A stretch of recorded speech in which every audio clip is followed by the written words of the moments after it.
Hello. How are you, wonderful folks? Look around you. Have a look around you, please. All the wonderful, colorful attires of different countries, all the different nationalities. More than 80 different nationalities present in this room. If I'm not wrong, I've been told like 75 plus. Is that correct? Yes? Just look around the sheer diversity in this room. Please, take this in. Take a moment. Have a look around. Excellent, right.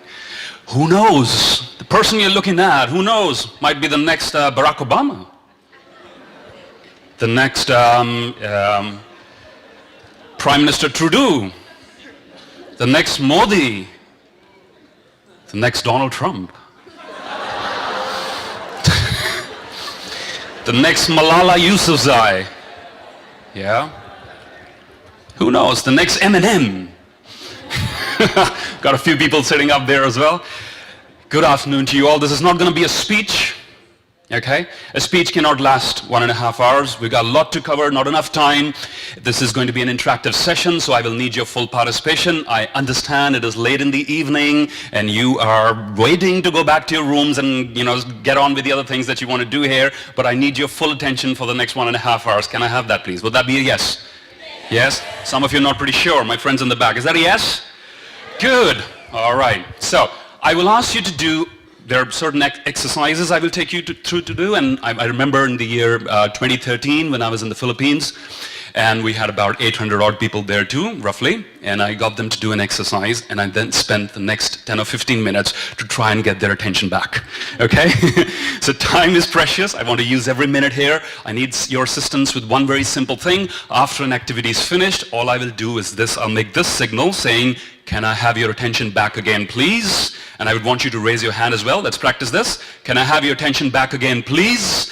And you will notice as your hand goes up, your mouth will automatically shut, right? Okay? Can we practice that, right? Can I have your attention back again, please? Excellent. So I do want you to meet people here. My personal experiences, and I love youth conferences, the energy, the sort of, the enthusiasm, the sort of networking. And by networking, I mean actually talking to other people. How many of you have been doing that? Raise your hands. All right, good. Not just sharing the same Wi-Fi connection or or adding more friends onto Facebook. It's these days, with social media is great, but you got to find out where the boundaries, where to draw the lines, because sometimes you get too obsessed in the numbers, right? Youngsters these days are calculating their self-worth. Their what? Self-worth based on the number of likes that they get in social media, right? These are the times we're living in. We have to be very careful that you are much more than a carefully cultivated personality that you display online. Would you agree with that? And it's when you begin to discover that much more, when you begin to disregard, if I may say, the opinions of other people, or the opinions of the experts, or what people are going to think about this, that is when you truly get in touch with what is really inside you. And trust me, young friends, young ladies and gentlemen, trust me, the world needs it. The world needs your brilliance, your authenticity. More than anything else, the world needs your authenticity. People who have ever made a difference, right from Mahatma Gandhi to Nelson Mandela to Malala Yousafzai, whatever spheres of influence, people who've made a difference have always been the ones who listen to their inner voice. All right? So, before I go any further, I just want to try this little energizer with you. Put both your hands together, like in this position. Take a deep breath in. Deep inhale as deeply as you can. No chanting involved. All right? All right. Deep breath in, please. Inhale, hold, exhale. We do it 2 more times. This time with a smile, if you will, please. Deep breath in. Hold, exhale. Now shake someone's hand on your right and left. Look them in the eye and say, "Hello, how are you, partner?"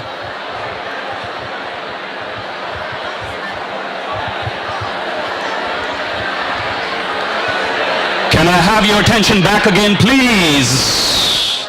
Aha. Give yourselves a round of applause. You're a wonderful audience.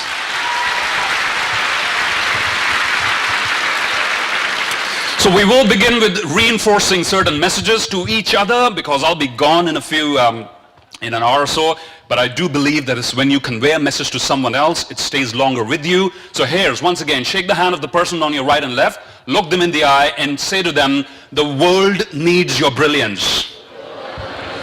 The world needs your brilliance." Excellent. All right, good.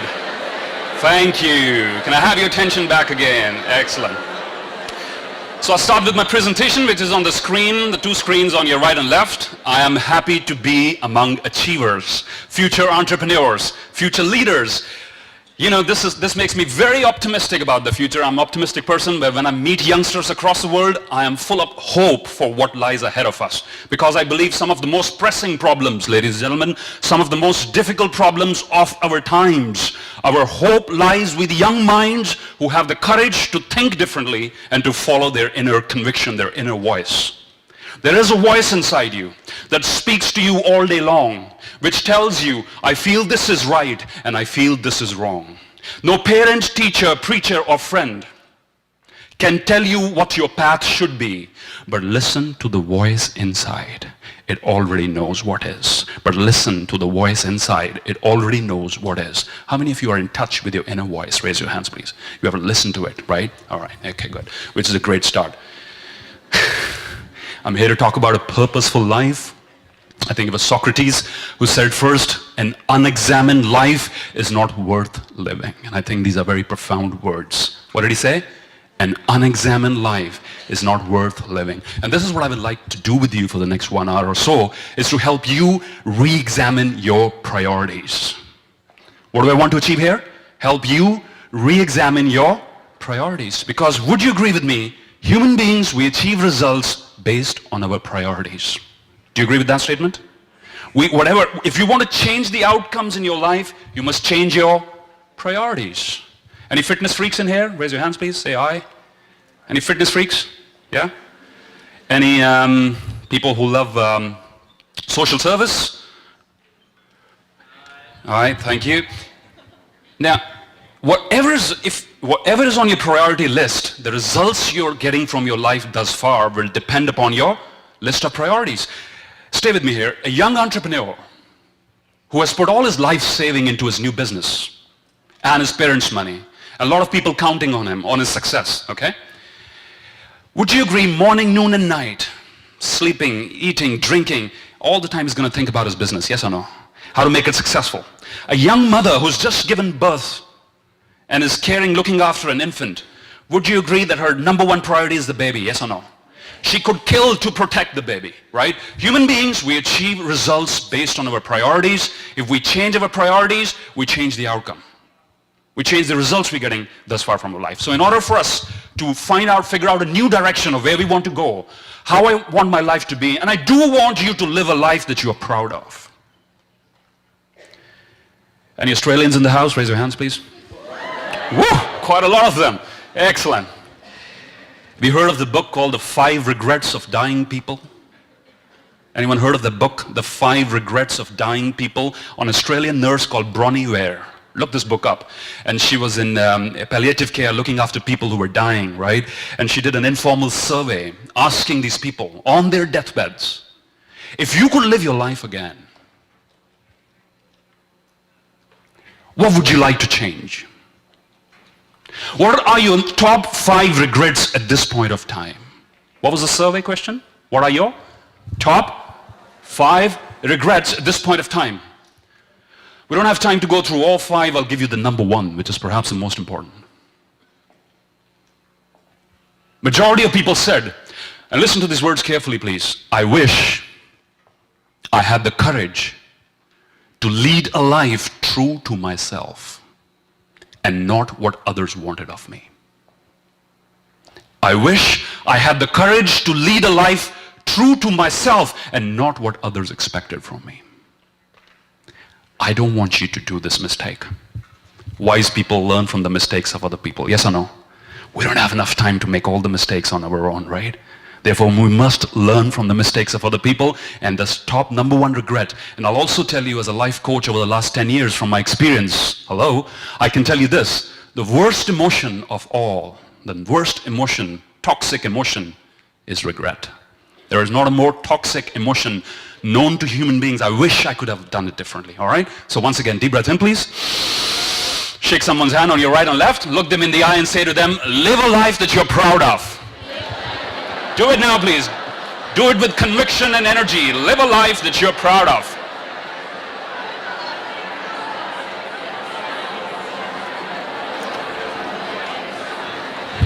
All right. Can I have your attention back again, please? Excellent. Thank you. So, a purposeful life. How many of you can claim you are leading your life on purpose right now? Raise your hands and say, I. Excellent. How many of you will never raise your hands no matter what question I ask? Raise your... I'm looking at you. You should be in politics. All right. How many of you have ever experienced being on purpose, even if it's for a few hours, a few days, or a month? Yeah, all right, just before submission of your, some of your reports or something, before making a presentation, before going on stage. Public speaking, they say, is dangerous business, ladies and gentlemen. A survey done in the United States asking people their top 3 fears. Number 1 was the fear of death. Number 1 was the fear of public speaking. Number 2 was the fear of death. Inference, some people would rather be dead than go on stage and make a presentation, all right? So this is not easy because you're making yourselves vulnerable, with 1,000 people sitting in the room, 1,000 opinions about me, which I don't care about, right? I'm here to do and share what I believe in, okay? But you've all experienced being on purpose. Is that a yes? Would you agree you're more clearer, more sure of yourself during that time? When you're on purpose? You know where you're going, you're more confident, you use your time more effectively when you're on purpose. Okay, what I want you to do, I want to take you through a small 60-second activity to help you see what being on purpose is like. Would you like to play a little game? Yes, deep breath in once again. Yeah, I'll keep doing that again and again. Yeah. I'm going to give you 60 seconds with a little assignment, all right? 60 seconds to do this. Now don't start before you completely understand the game. 60 seconds to look for the color green in this room. All right? Don't start yet. Wait. All right. I have 2 conditions. How many? 2 conditions. Number 1, don't stop in the 60 seconds. Keep looking for the color green. You don't have to come and tell me. Just keep a mental note of all the different places you found the color green. Okay? Don't stop. That's number 1. Number 2, the least obvious places. All right? So if you have color green right in front of you, I just don't want you to say, okay, there's color green in front of me and that's it. No, I want you to search for the color green in the maximum number of places. Okay? Number 2, in the least obvious places. And number 3, I don't want you to stop for the next 60 seconds. Will you do this for me, please? Yeah? And then we'll discuss what are we gaining from this experience. Your time starts now. Go. Look for the color green. Let's go. It will not come to you. You have 10 seconds to go. Keep going.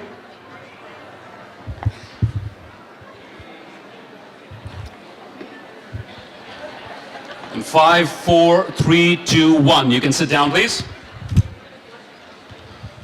Okay. Few follow-up questions. Number 1, did you find the color green? Yes or no? Yes. Some of you are not sure at the back. Yes or no? Yes. Did you find it in a lot of places? Yes or no? Yes. Right? Here's what I want to convey to you here. 2 or 3 very simple things. When you have intense desire plus persistence plus action. What are the 3 components? Desire, action, persistence. DAP. Desire, action, persistence. What is it? Desire, action, persistence. You get the results. Now in 60 seconds, if you could find the color green, shout it out. Some weird places you saw the color green. Shout it out, please. My microphone, all right. How many of you were noticing that before? Before? Probably not. In 60 seconds, yes. Okay, some of the weird places you saw the color green, raise your hands. He's carrying the what? The lepo, the flag, the Indian flag. Okay, great. What else? Yes, the lady over there. The exit signs, thank you. Yeah, good to know the exit signs always, isn't it, right? I think these days with changing times, we should put an additional notice along with the exit. Please leave the building first. You can tweet about it later, right? These are the times we're living in. What else? Your tag, this thing. Okay, what else? Tiny stickers on other people's badges. Okay, great. The desk in front of you. Good, excellent. You're wearing a green sari. Lovely, excellent. Yeah. Okay, great. The flag in your hand. Great. What else? Come on, shout it out. Something really weird. Yes. Eyes? Yours or someone else's? All right. 60 seconds, you got enough time to look in other people's eyes. Yeah. Sorry, the what? The water bottle, excellent. Okay, very simple. You found the color green, a lot of places, 60 seconds, your mind was on purpose, yes or no? There's a part of our brain, ladies and gentlemen, which is called the RAS. What's it called? RAS, the reticular activating system, okay? When you're on purpose, your mind filters out all the external stimuli, and everything that you need to achieve your goal becomes relevant, and everything that is not helping you to achieve your goal will go into the background. Okay? You with me on this? When you have a clear goal in front of you, it's like your internal GPS system. In fact, let me add I read Rumi a lot. How many of you know the ancient Sufi poet Rumi? No? Okay, only a few people here. He's supposedly the most famous poet translated in English language in the United States. But he had this beautiful saying which is very powerful. I want to share it with you. He says, what you are looking for is also looking for you. Aren't those beautiful words? Powerful, profound words. What you are looking for is also looking for you. What you're looking for, you're going to find it, but that thing is also looking for you. So if you're looking for opportunities to serve and make the world a better place, you will find them. I think it was Martin Luther King Jr. who said, anyone can be great because anyone can serve. How many of you would like to pursue greatness in your life? You don't do that by pursuing greatness per se. You do that by being of service. Anyone can be great because anyone can serve. So if you're looking for opportunities to serve and make the world a better place, I don't know. You want to be a stand-up comedian, you want to make YouTube videos, you want to be a chef, you want to be a politician, you want to be a sports person, you're different callings. But in your own special way, you'll be able to uplift the world. And the world needs more lifters, yes or no? We've got too many leaners. We need more lifters, a few people. But when you come in contact with them, when you spend time with them, you feel better than before. You feel more optimistic about the world and what lies ahead of you. Okay? So you all experience what being on purpose is like? Yeah, in these 60 seconds, when you have a clear goal in front of you, you remove all the distractions. You weren't using Facebook or WhatsApp or Twitter during this time. You were focused on your goal and you made it happen, as simple as that. This is what I mean by a purposeful life. Imagine if you could do the same to other bigger things in your life. That internal clarity, I call it the magic of purpose. Now, what I mean by the magic of purpose is this. Suddenly your challenges seem small when you have a big purpose. Okay? How many of you had to take long flights to get here? Raise your hands, please. All right. Now, how bad was it? Tell me. Was it like pretty bad? Now, pretty bad now that you look back at it? Or when you were going through it, what were the sort of emotions you were going through? Like, come on, why did I sign up for this? Or things like, probably not, because you had a specific purpose being here, yes or no?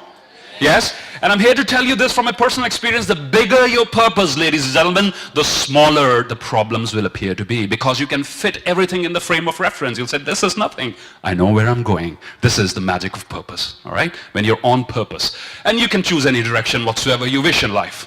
Take a look on the screen, please. These people are also on purpose, hunting for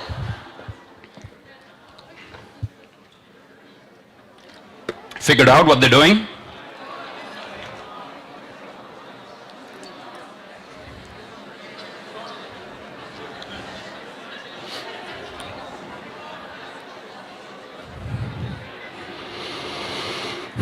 They're hunting for Pokemon Go, if you haven't figured out yet. On purpose. On purpose, right? Now, with due respect to Pokemon Go, before the fans take offense, right? This is a choice, yes or no, right? What's the famous author's name? The richest author, Harry Potter series. J.K. Rowling, she said this beautiful, beautiful quotation. She rose from almost poverty to a time where she couldn't pay her house rent to now the highest paid author ever on planet Earth. She said this, she said, the quality of your life is the sum total of the quality of the choices that you make. Okay? The quality of your life is the sum total of the quality of the choices that you make. You want to change the quality of your life, you change your choices. What do we have to do? Change our choices. Small, insignificant choices. You change them, you add them up, and you get a different outcome. One of my main motivations of being here today is this. I know even among the 10% of the population in this room, Even if you're able to make a 1% shift, a what? A 1% shift in the right direction, in the years to come, the benefit of that 1% shift is going to be huge, okay? Just like the airplanes. Modern airplanes, you can leave them on autopilot a lot of the time. Some pilots even do it at takeoff and landing, which is not right. But for a vast majority of the time, you can leave them in autopilot. The main job of a pilot or the captain is to do course correction every now and then. Yes or no? Yeah? And that is your job for your life too, is to do course correction. And remember this, today, in 2017, if you are even 1% off, if you're even 1% off of your intended target, in the years to come, the difference is going to go bigger and bigger and bigger. And then it'll be a harder thing to do. So the right opportunity to grab which direction your life is going into is now. Once again, deep breath in, please. Say hello, partner. Hey, hello, partner. Partner, the time is now. Do it now. Let me hear you out loud. Partner, the time is to take charge of your life. The time is now to take charge of your life. I'm reminded of this interesting story. Can I have your attention back again, please?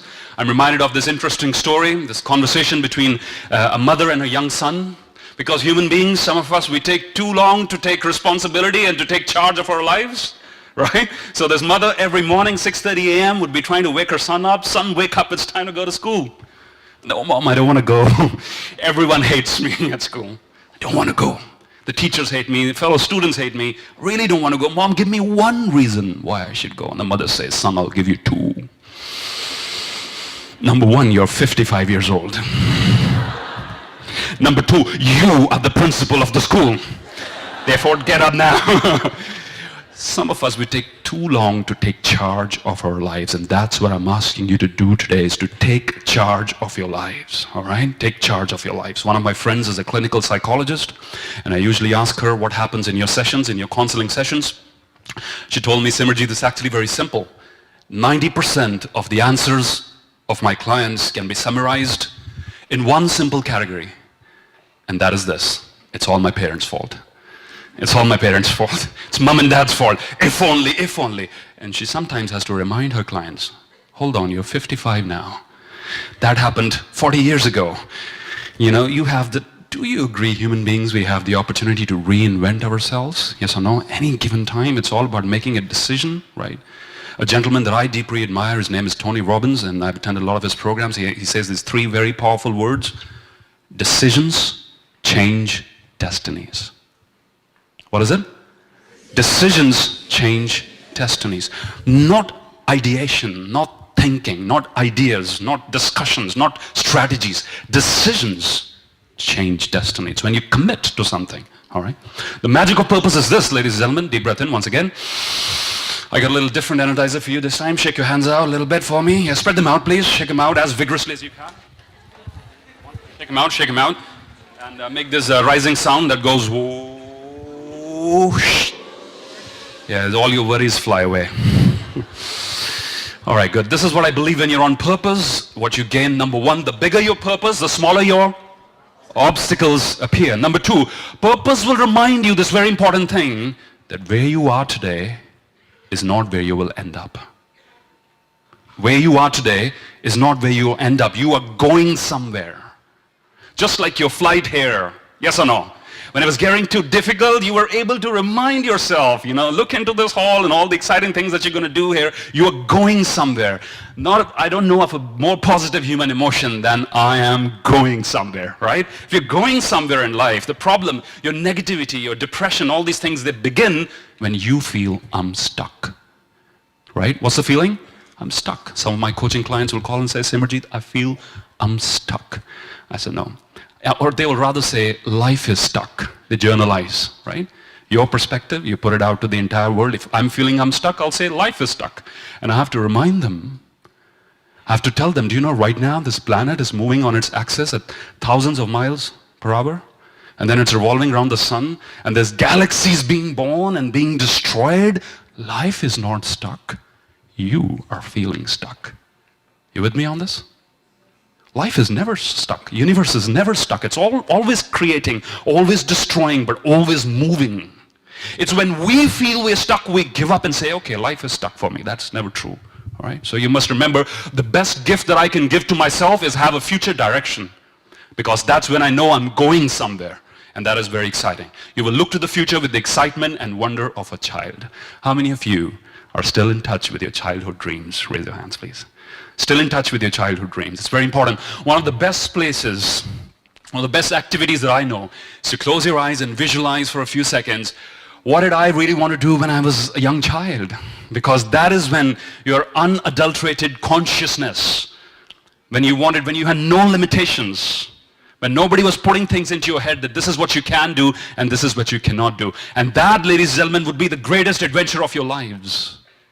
A story goes in Greek mythology that when the Greek gods among themselves, when they were talking that where should we put the secret of human beings' success? And one of them said, let's put it on the Mount Everest, the highest mountain. The other one said, no, he'll get there. Man is a very resourceful creature, this human being that we have created. He'll get there. Second one said, let's put it in the depths of the deepest ocean. And then again said, he'll get there too. Let's put it on the moon. He'll get there too. Let's put it on planet Mars. Elon Musk will take us there too. We don't know about that. But this is what, and then they finally decided, why don't we put it somewhere where he's least likely to look for it? Why don't we put a human secret of success and well-being where he is least likely to look for it, and that is within himself or herself. And this is the greatest adventure I want you to take in, to tune into what you really want to do, okay? But some of you may be saying, oh, purpose what? Me? I'm not good enough for that. Purpose is not for me, it's for talented, gifted people. Ever heard that statement, that reasoning? Yeah, it's for talented, gifted people. I'm here to tell you this, that you are gifted too in your own special way. This is once again the partner moment. Deep breath in. Partner, discover your gift. Say it now, please, to the person sitting next to you.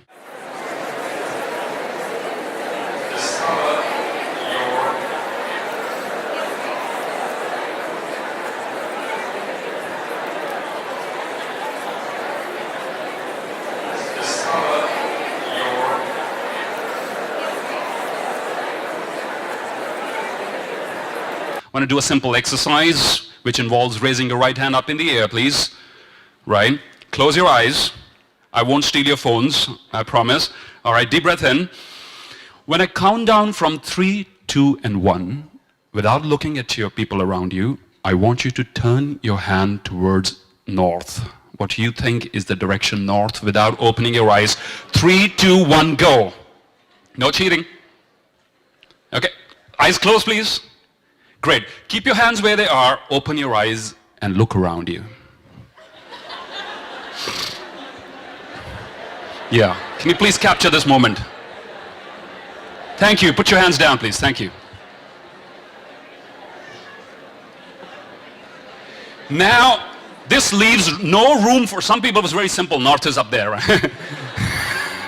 Not always. This leaves no room for judgment, for judging or criticizing other people, right?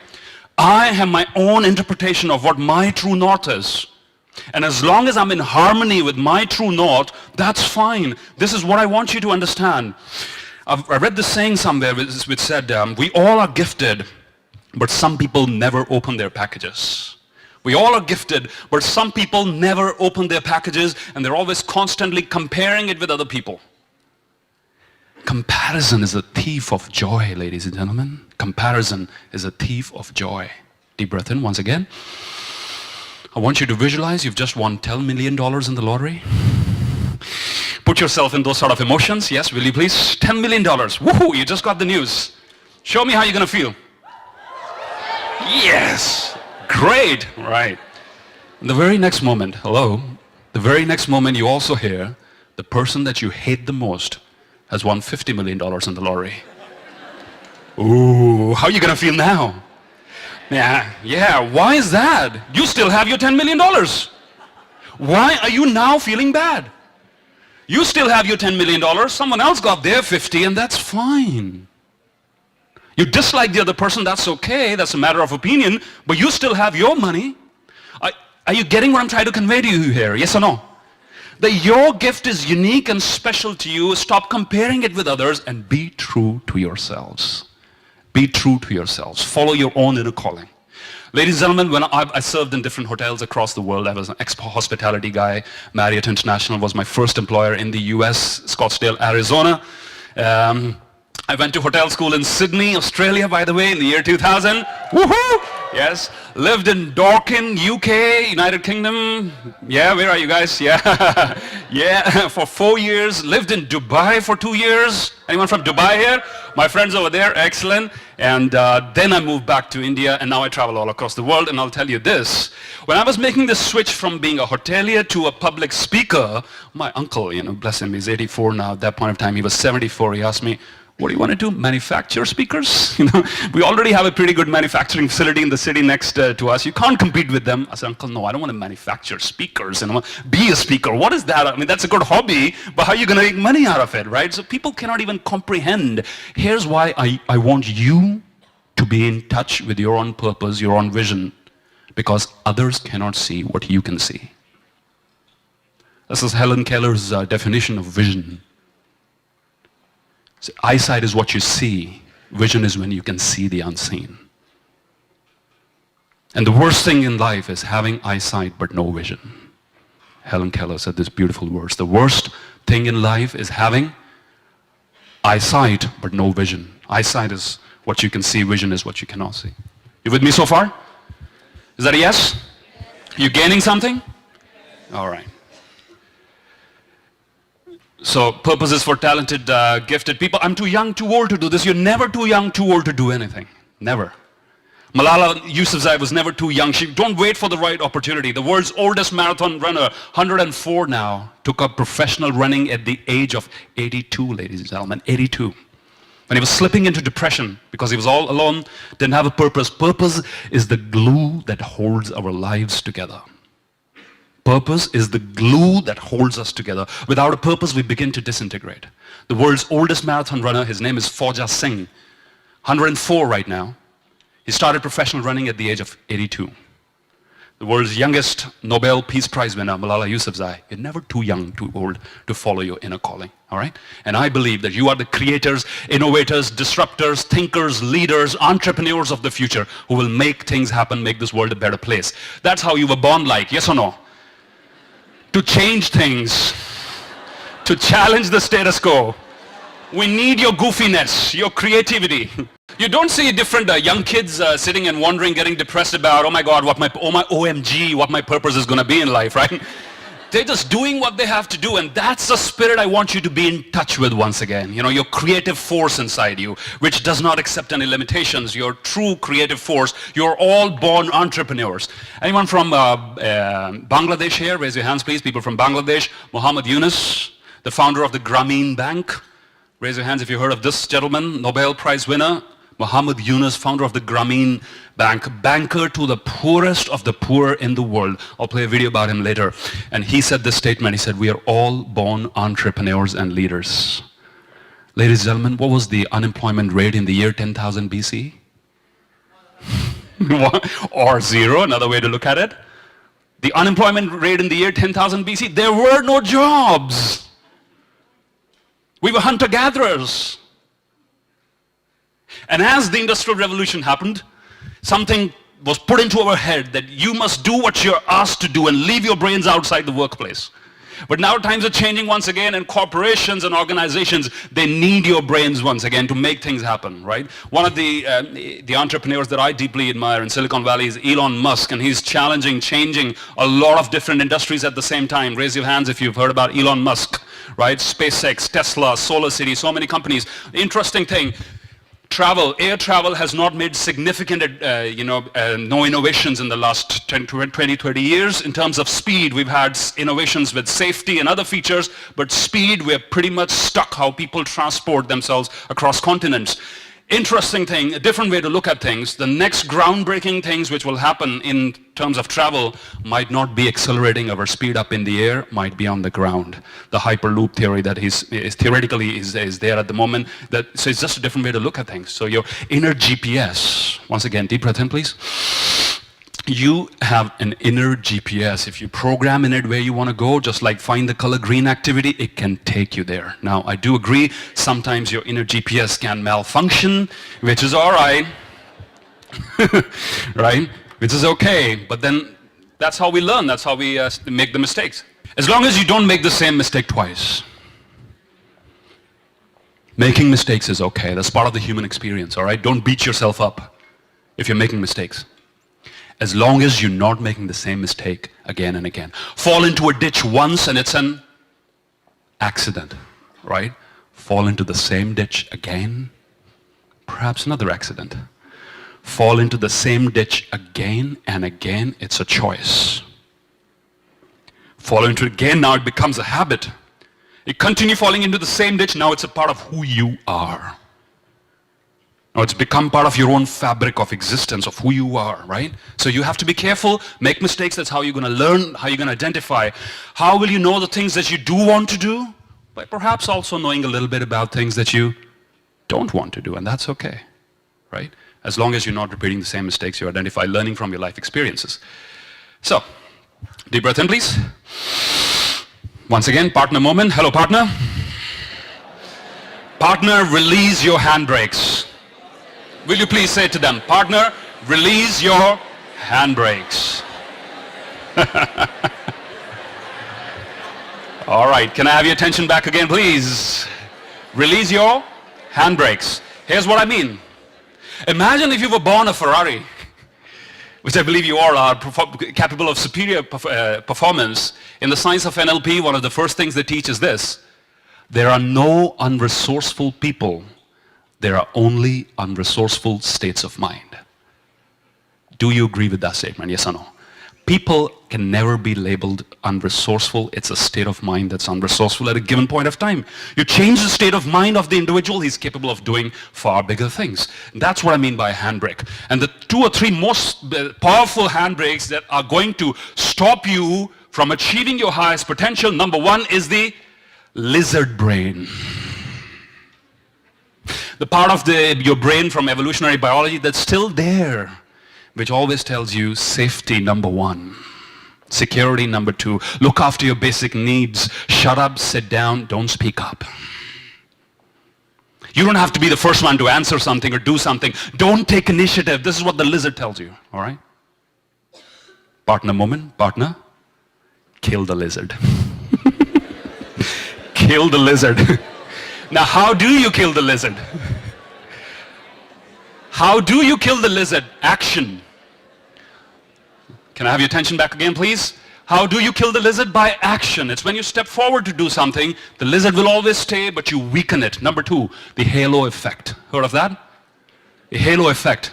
When you see someone who's done really well in any field, stay with me, the halo effect, the ball of light behind someone, we give them a god-like status. Yes or no? This person's born gifted. The god of cricket. My friends from India, where are you? Sachin Tendulkar, the god of cricket, right? Or, someone else who's the god of something. I can't be him because he was born gifted. And the latest theories, if you've heard of a term called the growth mindset, Professor Carol Dweck is talking about the growth mindset. She believes everyone's born gifted, and gifted alone will not help. You need to develop your talents. So the halo effect says that this person is beyond my reach because he was born special, he had access to special skills. And I'm here to tell you this, that if you pick a particular direction and develop, remember the DAP, the 3 terms that I gave you, desire, action, and persistence, you can change yourself. And it's not going to happen overnight, but over an extended period of time, you can pursue your own direction. Number 3, the victim mindset.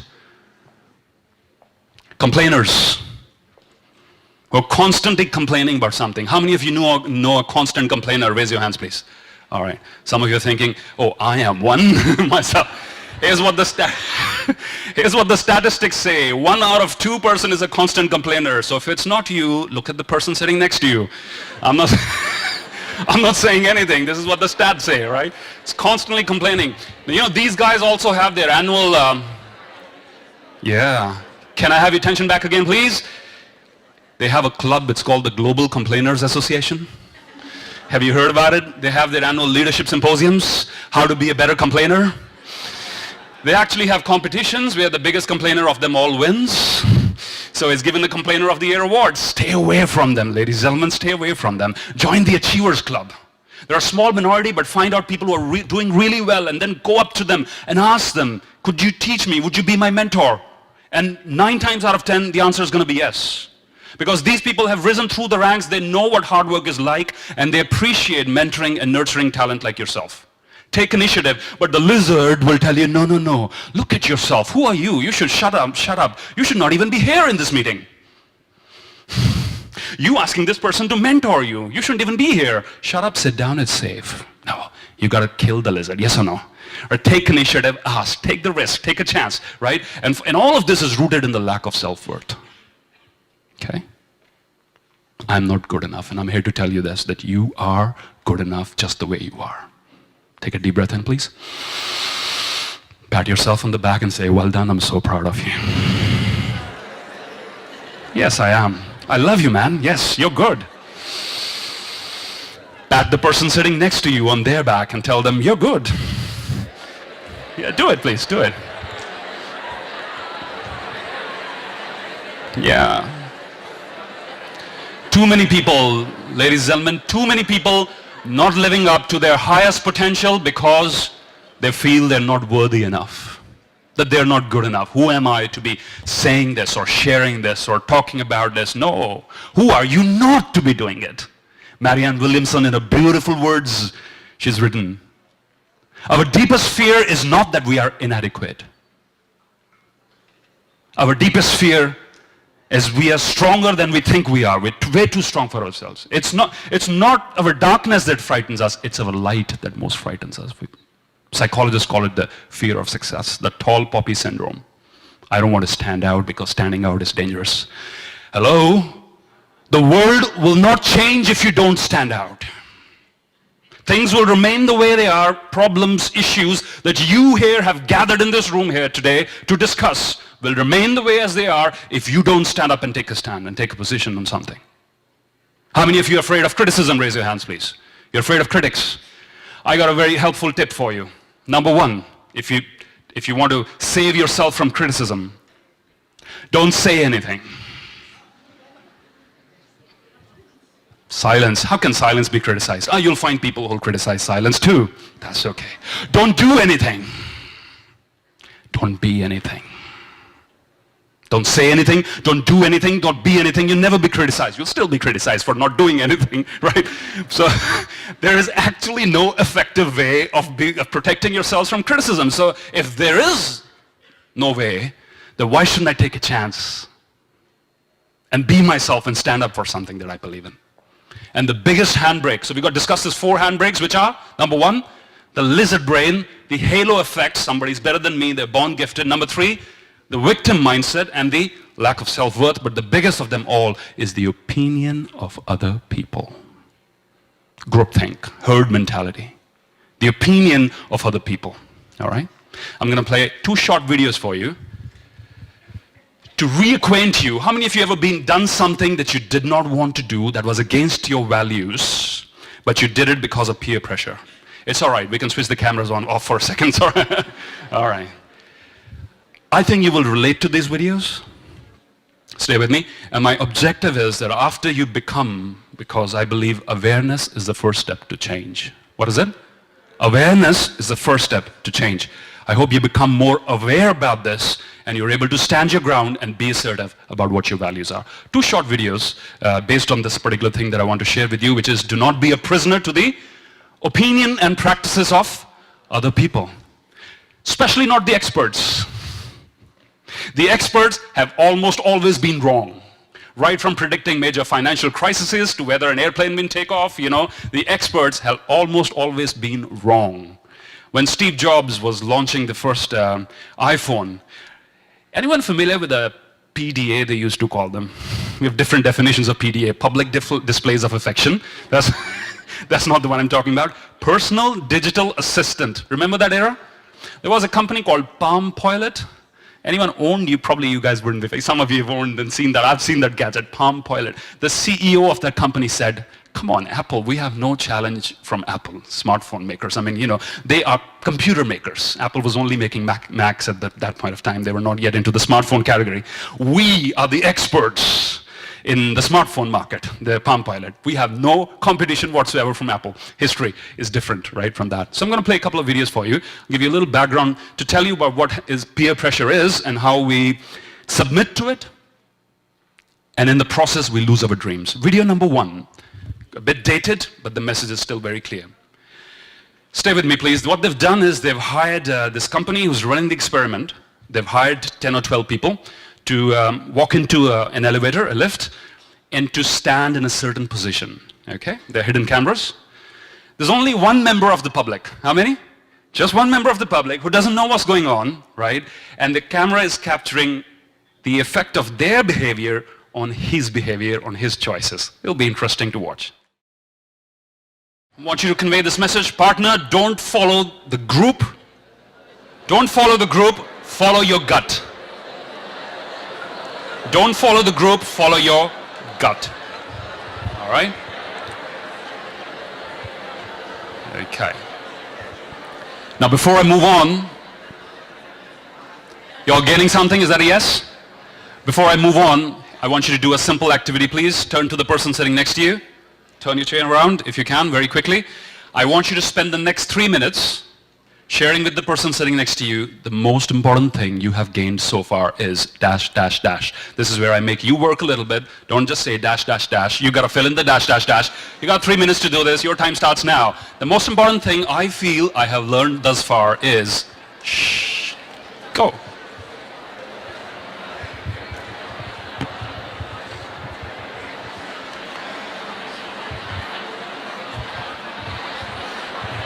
"30 seconds.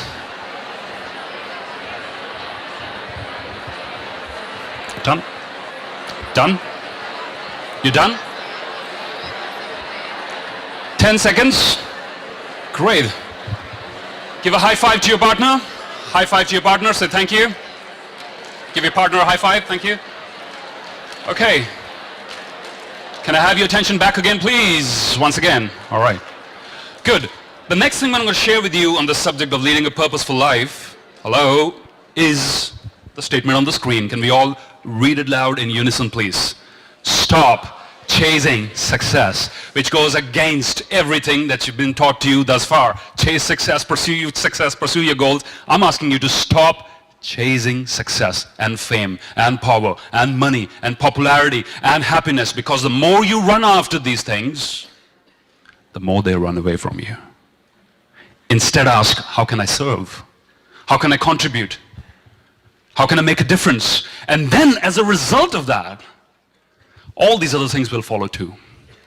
All right? Give you a few examples here. The world's oldest marathon runner, ladies and gentlemen, 104 years old, Simerjeet Singh, was denied an official entry into the Guinness Book of World Records because he could not produce his original birth certificate. So 104 years ago in India, we didn't have birth certificate records. I can produce my passport, which has my date of birth. Guinness said nothing doing. It's our official policy. If you cannot produce your birth certificate, we cannot issue the original certificate to you. So now he doesn't speak English. Stay with me here. His coach, who was his interpreter also, was doing all this thing, when, arranging the Guinness people to come over and measure how much time he's taking, etc. So a BBC journalist goes up to him and asks him, he lives in the UK, asks him, Mr. Singh, excuse me, you've been denied entry into the Guinness Book of World Records. Can you please tell us how you feel about it? His answer in pure Punjabi, which is his native mother tongue, was, Guinness Book of World Records? What is that? Oh ki cheez hundi hai. In Punjabi he said, he didn't even know a record book like that existed. Said, I run because running gives my life a sense of purpose and meaning.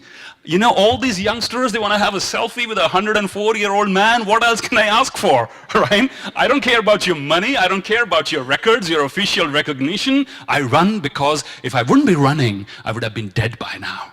At 82, I was slipping into depression, just staring at the ceiling all day long, nothing to do, and I was thinking of committing suicide. And that's when I started this thing, professional running, and my life had a whole new meaning. Once again, in unison, please, don't chase success, right? follow your purpose. Malala Yousafzai, youngest, and I think one of the youngest, if I'm not wrong, the official recipient of the Nobel Peace Prize. Did she ever chart this course out? I'm going to oppose the Taliban, take a bullet to my head, and then this is going to happen, and then I will get the Nobel Prize? No, that wasn't the plan. Her plan, yes, yes, Malala's from Pakistan. Give it up, please, for the...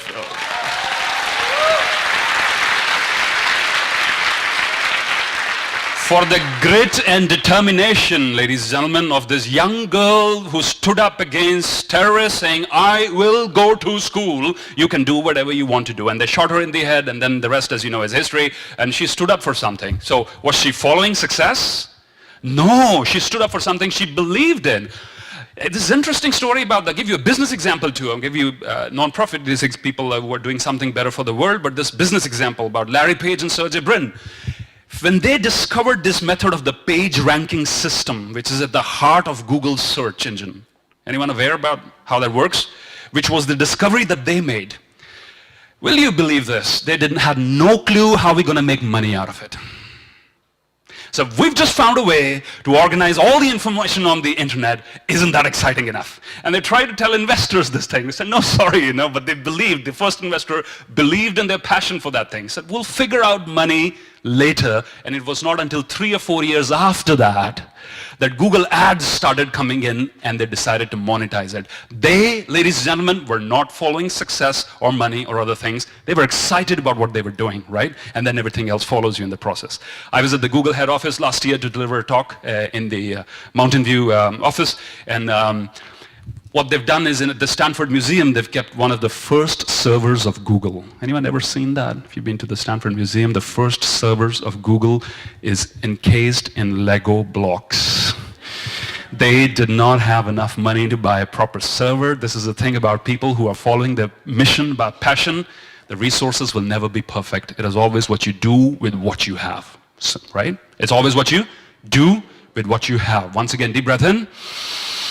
I will do the best with what I have wherever I am, right? That's the way forward to figure out your growth. This is Muhammad Yunus I was talking to you about, the banker to the poor. Microcredit, and are you guys aware about how microfinance works? No? Raise your hands if you're aware of microfinance. So in countries like Bangladesh, India, other places, Africa, other places, small amounts of money, when I say small, about $10, right? Could help people become entrepreneurs, okay? They could start, selling food by the street. They could do something. $10, $20 can help them become entrepreneurs in some way or the other. Producers, rather than being dependent or beggars or victims, right? Interesting thing. I told you not to listen to the experts, okay? He did not listen to the experts because the experts told him, they're not going to give your money back. They'll take your $10 or $20. There's no formal system, right? There are no IDs, there's nothing. It's just working on mutual trust. And guess what? This gentleman proved the world wrong.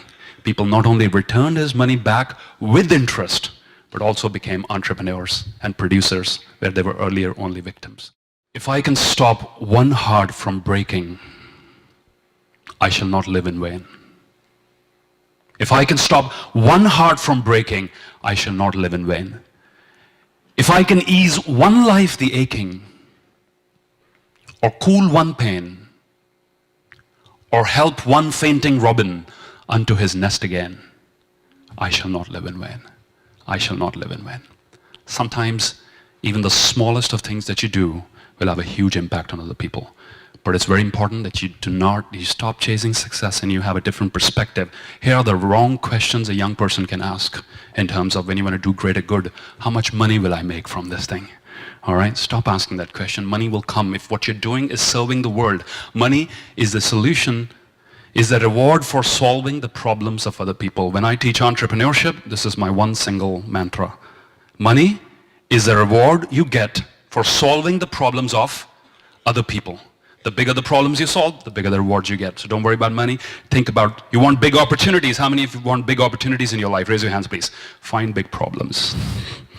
Find big problems to solve and you will, that's a big opportunity to make a difference. Number two, will it make me famous or powerful, or how many likes will I get on social media? Those are the wrong questions to ask, ladies and gentlemen. The right questions are, will this contribute to greater good, yes or no?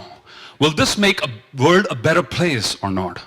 What will I learn in the process of pursuing my goal? Who will I become in the process of following my purpose? How will it change me? If you ask me, I've been a professional speaker and coach over the last 10 years. What is the single biggest thing that I have gained?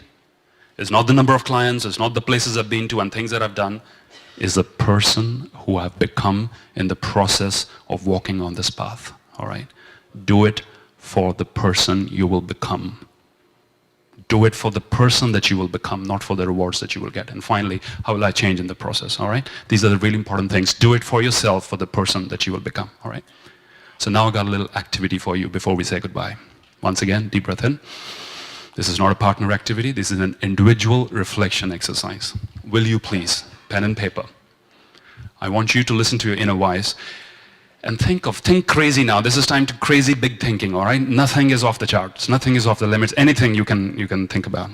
If you knew you wouldn't fail. In other words, if success was guaranteed to you, failure is not an option, hypothetical simulation, what would you like to change in the world?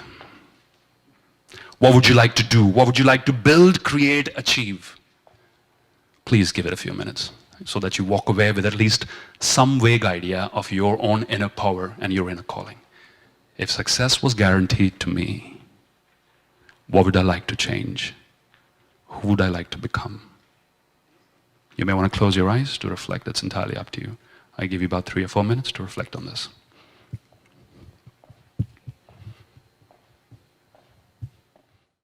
If success was guaranteed to me, what would I like to achieve? What wrong will I want to make right?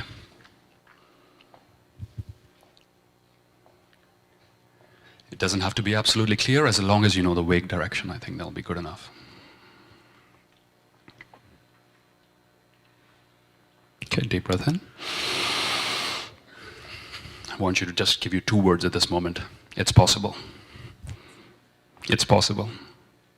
To whatever that is flashing on the screen of your mind right now, of your consciousness right now, human beings, I think if we are capable of dreaming, we are also at the same time being given the ability to achieve those dreams.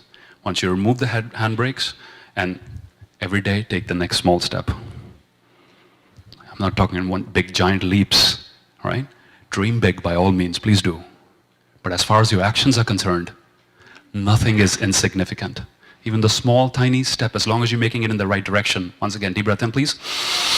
Put your right hand up in the air and say, every day, I will take the next small step. I will kill the lizard. I will take the next small step. Even if I cannot see all the way to the end. Right? Thank you. Just like connecting the dots, right? You've done that when you were little, connecting the dots. Be true to this dot. Be true to this moment. We're talking about a purposeful life, but ladies and gentlemen, life is this moment, yes or no? It's this moment right here. All I'm asking you to do is to be true to this moment. And if you're true to this moment, you're true to the purpose, right? Don't worry about how the big picture is going to look like. Just have fun joining the one dot with the next one. As you're driving in the night, you cannot see all the way to the end, right? All you can see is the next 10 or 20 feet, correct? Do you agree with that? I don't want you to freeze and do nothing just because you cannot see all the way to the end. I want you to take the next small step. You with me on this?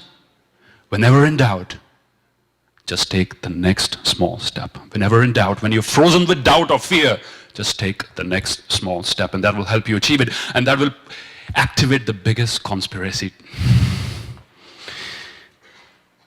called the law of attraction. Heard about that? Yeah? What you're looking for is also looking for you. If you step forward to do something, the things, people, resources, take a spiritual point of view or take a scientific point of view, I'm okay. Remember the look for the color green exercise? You were finding color green because you were looking for it, right? Now you call it spiritual, scientific, we don't want to get into that discussion. But here's, when I split the word attraction, I got 2 words. I get the word action in there, yes or no? So it's not that I sit there and visualize all the good things are happening, I'm changing the world. No, you've got to take action. I want to share with you a personal incident that I undertook a little event that deeply transformed me. A project that we undertook called Light a Home This Diwali. How many of you are aware of the Indian festival called Diwali, the festival of lights? It's much like Christmas, and so there's huge celebrations, there's lights everywhere, there's gifts, and there's food, and there's way too much food. Rich people gifting other rich people a lot of more calories, right? Not healthy. So I'm in the shower. How many of you get good ideas in the shower, right? Put a board there, will you please? I'm in the shower, I have this idea flashing my head. Why don't we think of a different way of celebrating Diwali this year? So it starts with an idea, but then you alone cannot make it happen. You need other people. That's why network rigorously, please, while you are here. And I'm say again, not just adding people on Facebook. Talk to people, find out, get to know them. And so I called my friend, my best friend, who runs a software company. I said, look, could we do something this year slightly different? There are people who don't even eat that evening. And here we are giving these expensive gifts to each other. It's so superficial. He said, why not? So we had this discussion. So idea in the shower starts from an individual, leads to teamwork involving others. Finally, you commit to action. Now, I'm more an idea person. My friend was more an execution person. He's an entrepreneur, hardcore. He said, sit down with me. This is the first step. This is the second step. So he held me accountable to this goal. And we thought, among the two of us, we'll get a few other people together. We'll raise maybe, if I talk in US dollars, we'll raise maybe $300-400 for this activity. I put a little message up on Facebook, called a few friends, and you will not believe, in the end, we were able to raise about 3 lakh rupees is how much? Maybe about $5,000 roughly, in a matter of few hours. We were able to raise $5,000 and touch. So this is what we did. We created a kit of stationery, notebooks, food and tea and groceries and crackers and other stuff. And it was huge. It was way more than we expected. Where we thought we will touch 50 homes, that evening, we were able to walk into more than 500 homes where not even the light was being lit and bring joy to them. 500 homes, ladies and gentlemen. When you step forward to do something, remember this, there are forces which will conspire to help you and go way beyond than you thought was possible for yourself, all right? So time for me to say goodbye, and we'll see how many questions we can take depending upon the amount of time we have left. We got to go through this 6 bullet points very quickly, please. Once again, deep breath in. It's all about choices. Number 1, will you be a player or will you be a spectator in this game of life? That's a choice, right? What's easier? Spectatorship. You can sit comfortably, criticize, find mistakes, etc., right? What will the lizard want you to do? Be a spectator. I want you to be a player. I want you to be a player. Take those chances. Number 2, listen to the voice that whispers inside you. There is a voice that whispers inside all day long, which tells you this is right for me and this is wrong. No parent, teacher, friend, or preacher can tell you what is best for you. Just listen to the voice inside that whispers inside of you. Number 4, face resistance. You will. Remember, if you want to protect yourself from criticism, do the 3 things. Don't say anything, don't be anything, right? But if you will have to face first internal resistance and then external, from other people telling you that can't be done. Number 5 is very beautiful.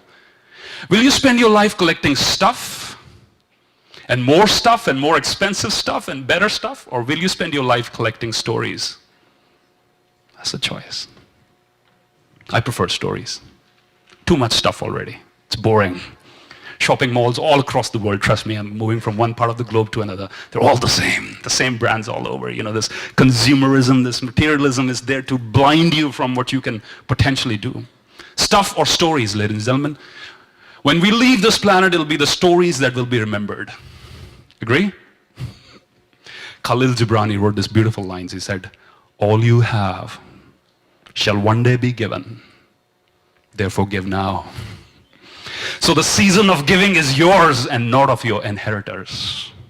Make sure the season of giving is yours and not of your inheritors. And finally, whenever in fear or in doubt, just take the next small step. And you kill the lizard. You weaken the lizard because now you are on purpose and every day you're taking the next small step. And one last thing. Deep breath in, please, once again. Can I see a smile on your face, please? Smiling faces? Okay, this is not working. Why don't you look at the person sitting next to you, smile at them. All right. And just one last message. Enjoy the journey. Say to your partner, please, enjoy the journey. Thank you. Thank you. Thank you. Simerjeet, time is not over, actually. We have a very, very small bit of time for question and answer. Who's with the first question? The lady over there. Can we give her a round of applause, please, will you? Give it up for the first lady.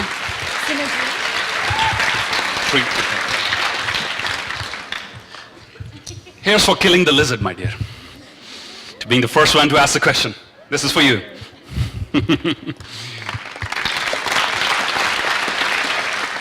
Okay, off we go. My name is Mumina Mohammed and I'm from Kenya, Africa. I have a question on killing the lizard. I'm also a mind reader now. I've heard of the statement, follow your instincts, so many times. You know, when you're faced with a particular situation and you need to make a decision, people will tell you, follow your instincts. And as students and student leaders, we constantly face the need to make a decision. True. So how do you differentiate between a lizard and your instincts? Maybe your instincts are telling you to do this or not to do this, and maybe it's a lizard. It might not, and sometimes it might not be a lizard, it's just your instincts guiding you. So how do you differentiate the two? Yeah, when the fight goes on, you don't know which one is which. Good question. Thank you very much. Thank you. So I'll split that answer into two parts. Number one, you need to make your values very strong. As you become, your value system becomes strong, you know what you stand for, and then you know, is this my resistance? When your values become strong, then you know, is this my resistance? Or is this my inner voice trying to put me into this direction, right? Is this the lizard that is saying, shut up, sit down, do anything, don't do anything? Or is this I'm being guided to reflect or pause at this point of time? So, two things very important here. Number one is develop your value system. Know what you stand for. When you said the decisions take a long time as student leaders, for every leader, decision making is probably the hardest part of what they do. The best way to quicken up your decisions is to know what your values are. You with me on this? Because if you know what your values are, decision making suddenly becomes very clear to you. If your values are not clear and you're changing them to blend in, to fit in, and you're changing your values every time, then yes, you will not know whether it's your resistance or whether it is your inner voice, because, hello, we haven't nurtured the inner voice. So the value system will nurture your inner voice, your value system, and you know which direction you're heading in. That's when you will be able to take quick, more effective decisions. Thank you for asking that question. Over to the gentleman over here. My name is Ian Ryan from the United States. Hi, Ian. And my question today is, have you studied ecstatics? And if you have, how did pursuing higher states of consciousness influence your presentation today? Sorry, what influenced my presentation today? Pursuing higher states of consciousness. It does, vastly, you know. I've always believed if for anything where you want to be of service, you want to contribute, there's two parts to this. A, the preparation, you see the notes and other things, the background preparation and everything. But at second stage, it involves letting go. All right? Surrendering. Reminding yourself, I'm not here to impress, I'm here to express. Two very different points of view. That I've done what I could in terms of gathering my facts and information and slides and everything, but now I must surrender to the moment and allow myself to be guided by a higher force. There's a diverse population in this room. We will have different names for the higher force, you know, but I think as you get in touch with your own self, you meditate, you raise your levels of consciousness, you are guided, you're never alone, you know. Dr. Wayne Dyer, one of my favorite authors, he said this: if you knew who walked beside you at all times, you will never experience fear again in your life. If you knew who walked beside you at all times, you will never experience fear. So yes, raising myself to a higher level of consciousness plays a big role. Thank you for asking, Ian. My name's Emma, I'm from Malaysia. Hi, Emma. I'm curious about your experience. How did you make that transition from being a hotelier to a public speaker? That could take longer than... What were the first steps that you took, I guess? You have time. Okay. Oh, great. Good. So, my discontent with what I was doing, gradual discontent. Now, don't take me wrong here. I was very grateful to be in the hospitality industry. I traveled across the world, achieved my financial goals and other goals, everything that I wanted to do. But there came a time in my life when I could visualize myself 10 years ahead. Okay? When you're in a job or a profession, you get to a stage you can see. I could see the general manager of the property, of the hotel. I could see the regional general manager who's only doing number crunching. I'm a people person. I love being among people. And what I saw ahead of me, the next steps of the ladder was, I'm not even going to be based in a certain hotel or resort. I'll have to be removed from here into a regional management role, sitting in front of numbers and Excel sheets all day long. And I didn't want to do that.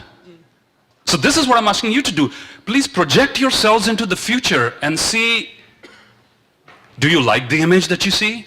If not, what am I going to do about it? Okay, so it's not a random one-off thing. I woke up one morning, came up with this idea, I'm going to be a motivational speaker. Very interestingly, remember the look for color green exercise that we did? And I told you what you're looking for is looking for you. I just visited my first client. This is very important. My first client, I wasn't making a sales call. He was an entrepreneur. I wanted to see how he's designed his office. Okay, so how the networking, the Wi-Fi system and everything. So we happened to have a chance conversation. He's asking me, Simerjeet, you've come back to India, what do you plan to do now? I said, I don't know, I'm doing a few courses, executive coaching and neuro-linguistic programming and leadership and motivation. The moment he heard this word, he said, motivation. I got a team of about 14 people. Can you do something for them? That was my first opportunity. Knock, knock, knock. What did I say? Yes. Did I know what I'm going to do? No. No idea, not a clue. But here's what I'm asking you to do. Take the next small step. Take the next small step. And I said yes to that, and there was no looking back after it. So it unfolded gradually over a period of time. Here's a very important parameter of checking if you're on the right direction or not. When you finish doing what you're doing, do you feel better about yourself or not? If you feel better about yourself, you're on the right track. Keep walking. Thank you. Thank you. Thank you so much. And that is all the time we have for questions on ground, but of course you can go to Simerjeetsingh.com. Ladies and gentlemen, Simerjeet Singh!